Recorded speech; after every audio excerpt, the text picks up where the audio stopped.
person. This is special. For the last couple of years, we've been doing these virtually. And for those, I always open with a little bit of a personal story on this, saying that, well, I was going to say generally several years ago, but I can pinpoint it exactly. It would have been spring of 2020 when I remember so clearly that when Nick Save and I were teaching this class, and we had this incredible group of master students who were so eager and so poised and ready to give amazing presentations like all of you are today. We were so excited. And it was right at the last moment when we had to pivot. And actually, I think we were just downstairs in 299. And I remember so clearly that we were doing this dance of whether we wanted to do it in person or whether we had to do it virtually. We had a few people who were still here in person, and most of your colleagues had to then do their presentations virtually. It was a really challenging moment, and everyone met that moment with grace, with fortitude, with confidence in having to use this new Zoom platform. So the last couple of years, we've done it virtually. It is amazing to be back here with all of you in person. I am absolutely thrilled. So congratulations to all of you for being our first group back in person, and so happy to be here with all of you today. So welcome to our current students, to our current faculty affiliates, to our alumni and our friends who are joining us by Zoom. We are so happy to be here today for a hybrid version of our Master's Capstone Symposium, our Winter Capstone Symposium this year. I'm Nicole Ardoin. I'm the faculty director of E-IPER. It is truly my honor and pleasure to be the faculty director of this incredible program here on campus. It's also an exciting opportunity. It's our first time presenting this Capstone Symposium as part of the new Stanford Doerr School of Sustainability, which is also really exciting. So you all are the first ones to have that distinction. So congratulations to all of you for that as well. So I'm excited to introduce today some of our wonderful joint and dual master's students in the Graduate School of Business and the Stanford Law School who will be presenting today. The E-IPER joint and dual MS population is truly unique. We have 78 joint and dual MS students this year from the GSB, the Stanford Law School, the School of Medicine, the Masters in International Policy program, and other PhD students around Stanford campus. E-IPER has deeply held values, which include those of interdisciplinary collaborations with Stanford faculty members and students. Our E-IPER master's students combine academic disciplines, many of which I will list, but I'm sure there's also those beyond which we list here.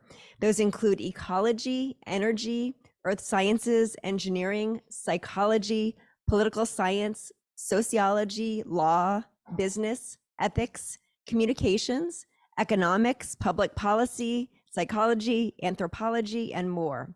And they use these to develop new insights and novel solutions to our most urgent global problems. So our joint and dual master students are leaders in helping to solve these greatest issues in environment, resources, and sustainability. And I hope you enjoy listening to and engaging with their capstone work today.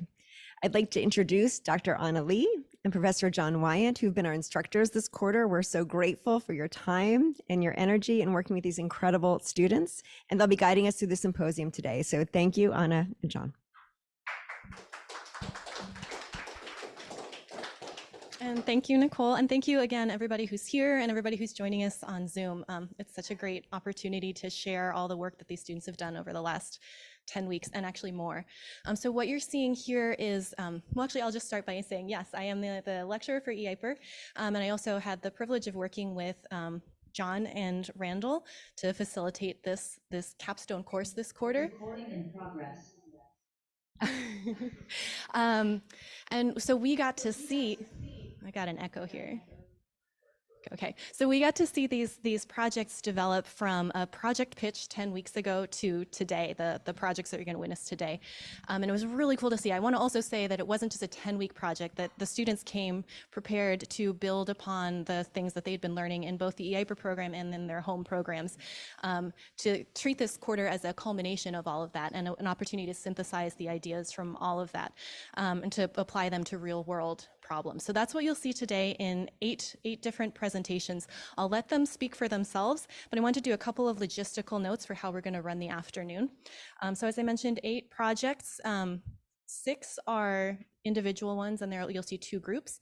Each presentation will be about 10 to 13 minutes, which I'll just highlight. That's a feat in itself to try to reduce your, or to consolidate your 10 weeks of work into 10 minutes of presentation. So you notice they go pretty quickly, and we'll ask you to hold your questions until after each presentation, and then we'll have an opportunity for everyone to ask. And if you're on Zoom, please put it in the Q&A, and I'll make sure those get relayed to the people in the room. We'll have also 2 breaks along the way. So after each, the first 3, and then at the next 3, we'll have quick little breaks for going to grab some more coffee or snacks, or just to take a stretch if we need them. And then we'll come back together. And then we'll end with closing remarks from John. And